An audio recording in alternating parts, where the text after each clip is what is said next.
Salut à tous, je vous fais une vidéo des Camponotus Fela. Cela fait 2 mois que vous ne les avez pas vus et ça a bien évolué, je vais vous montrer tout ça. Alors, on a toujours la Gine qui est là, qui va toujours très bien. Donc là on peut voir que, je sais pas si on va bien la voir comme ça, elle est toujours aussi énorme, toujours en physiogastrie.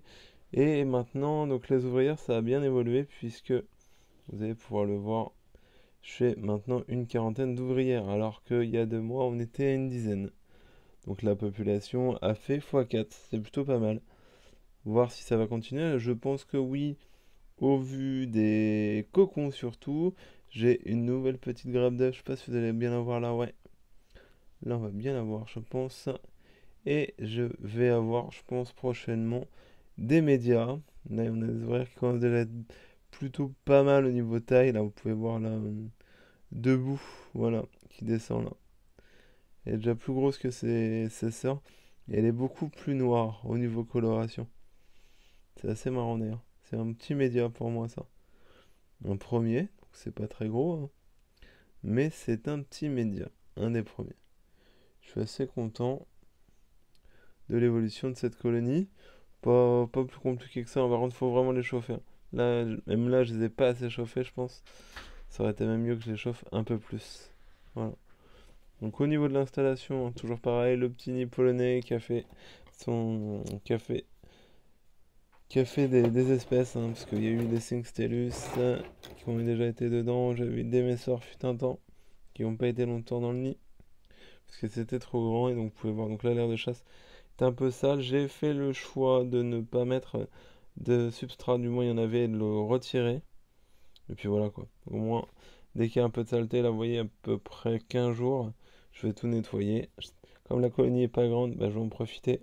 Quand tout le monde va être dans le nid, je vais boucher et puis je vais passer un coup d'aspi et un coup de spray avec de l'eau, un sopalin, et comme ça tout va être nickel. Voilà. Pour des petites colos, des petites fondations, c'est l'avantage. On peut encore facilement nettoyer les aires de chasse sans trop se prendre la tête. Vous pouvez voir, le nid vieillit bien, donc il y a un peu de saleté. Là, ils m'ont stocké un peu de déchets. C'est un petit peu de moisi, mais comme c'est un nid sec, il n'y a pas de développement bactérien. Je n'humidifie plus du tout. Je l'ai fait un petit peu au début. Euh, pour le moment, ça n'a pas l'air de gêner, puisque comme l'air de chasse, c'est le problème un peu de ces aires de chasse là, c'est que les aérations sont pas forcément top. J'ai fait le choix de remettre donc ça, le petit capuchon de base. J'ai fait le choix de le remettre. Comme ça, il y a moins de ventilation, pardon. Et du coup, bah, il y a un peu plus d'humidité dans l'air, ce qui permet à la colonie d'avoir un peu d'humidité. Je vais voir avec le temps.